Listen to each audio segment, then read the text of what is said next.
Hi, I'm Michelle Cooke, and today I'm going to tell you about a blog that Anna Sakaido and I started called The Mind Hears. It's a blog by and for deaf and hard of hearing academics. I'll start this talk by telling you about how we set up the blog and its impact. Then, in the second half of the talk, I'm going to discuss how we can use this and other models for mutual mentoring networks to benefit geoscientists with all disabilities, not just hearing loss. Communication is critical to the academic education mission, our scholarship, and our research. Conferences like this one, panels, faculty meeting, teaching, seminars, outreach, all rely on oral communications. Aside from writing papers, most of our standard science communication happens orally. And how we set up these communication forums can really impact whether or not these forums are disabling to deaf and hard of hearing academics. What is it like to have hearing loss? Right now, you might be hearing my voice pretty well. If I start speaking softer, you might not hear it quite so well.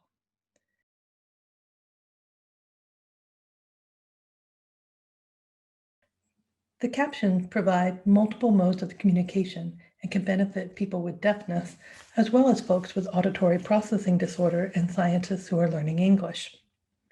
Multiple modes of communication is an example of universal design. With universal design, our spaces become more inclusive for all when we improve access for any subgroup of our community. For example, curb cuts are mandated by the Americans with Disability Act, but benefit many non-disabled folks. Once we make our events more accessible to deaf and hard of hearing people, everyone will benefit. Why does the world need another blog? University disability services are mandated and designed to serve undergraduates.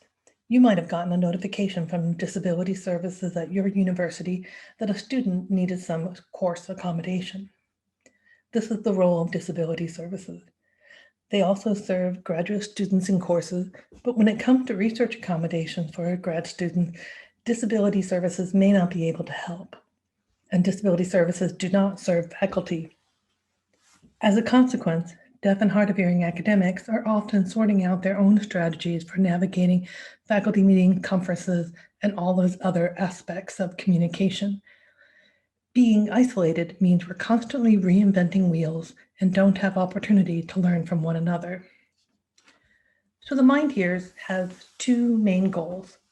One is to build a network of academics with hearing loss from all career stages and fields. The other is to share with each other our experiences, failures, successes, and potential solutions. We took the title, The Mind Hears, from this quote by Victor Hugo, writing originally in French to Ferdinand Berthier. What matters deafness of the ear when the mind hears?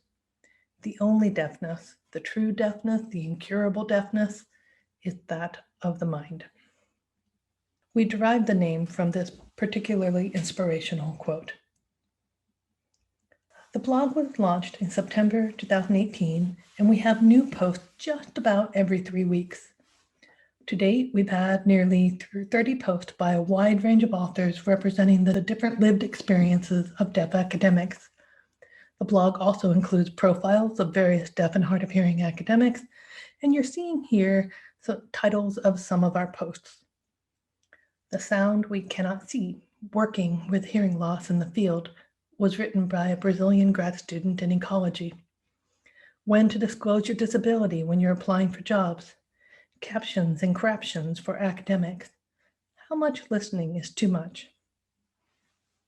We've also recently set up a Google group called Deaf Hard of Hearing Geoscientists to build a network of folks within our field. Over 11,000 views have drawn from the US and countries all around the globe. We've had a lot of great quotes, and I'll read two right now. Genevieve Mount says, I had an ingrained belief that my problem was mine alone to solve. Exactly why I love this blog. Totally relate. Priscilla Morales says, as an educator with increasing hearing loss, I often feel apologetic, sad, worried about this hidden aspect of my identity. I appreciate knowing that I'm not alone and that this is a great reminder that the mind hears. We've been seeing increased views over the years as the impact of our blog grows, and Anna and I are excited to see how the blog evolves in the coming year. I'm going to transition now to talking more generally about people with disabilities in academia. While 16 to 20% of the working age adults in the US have disabilities, we see far fewer within academia. About 11 to 13% of undergrads report having a disability, and these numbers drop to 7 to 8% for graduate students and only 4% for faculty. This data inspires a lot of questions. One question is, well, surely the passing of the Americans with Disabilities Act in 1991 addressed some issues of access and inclusion. Books gathered this data for academics within STEM fields and shows that after the passing of the ADA in 1991, in fact, although some groups within STEM generally increased representation, we saw no increase for folks with disabilities. I'll also note that this data from across STEM is not representative of increases within geosciences for the same period. Now, what happened after 2010, we do see an increase in the number of PhDs to people within STEMs with disabilities, but unfortunately, when we look at the number of NIH proposals submitted and the number of NIH proposals funded to researchers with disabilities, those numbers decreased from 2010 to 2020. One reason for the decreasing level of representation of academics with disabilities throughout the academic ranks is decreasing levels of support. Undergraduates get accommodation for their courses from their University Disability Services Office. In fact, these offices are required by federal law to provide accommodation. This is covered in Section 504 of the Education Reform Act that was passed in the 70s. As I mentioned previously, grad students can get accommodation for courses, but when it comes to research in the lab or the field, they generally have to negotiate any accommodations with their supervisors. Consequently, the level of accommodations is not consistent among grad students, and many do not feel comfortable bringing up issues with their PI. Similarly, few universities have centralized offices for faculty accommodation. Most faculty have to negotiate with their department heads for accommodation they need for research and teaching, and the burden of any accommodation costs often falls on the department. I noted here that the ADA supports faculty, but keep in mind the only way to implement the ADA is to sue your institution for not providing accommodation. Most grad students and faculty are not willing to do this. For example, if you're on tenure track, suing your institution could interfere with your prospects for promotion. Academia provides other obstacles for disabled geoscientists besides lack of support. The largest of these is academic culture in which we all work. This quote by J. Dolmach describes academic ableism. The ethics of higher education still encourages teachers and students alike to accentuate ability, valorize perfection, and stigmatize anything that hints at intellectual or physical weakness. This environment prevents people from disclosing their disabilities and getting the accommodations that they might need to thrive in academia. Within geosciences, we see this a lot with the glorification of fieldwork. And while we all recognize that many successful geoscientists never do fieldwork, departments often promote themselves with photos of people on remote mountaintops. Another obstacle that academics face is the focus on the medical model rather than the social or cultural models of disability. The medical model views the problem as being within the disabled person. For example, the terms mobility impaired and hearing impaired derive from the medical model and emphasize what is missing from the person. In contrast, the social model put the problem on the context rather than the person. So rather than saying that the person who uses a wheelchair has the problem, we say that the flight of stairs is disabling to wheelchair users. Oral presentations are disabling to me.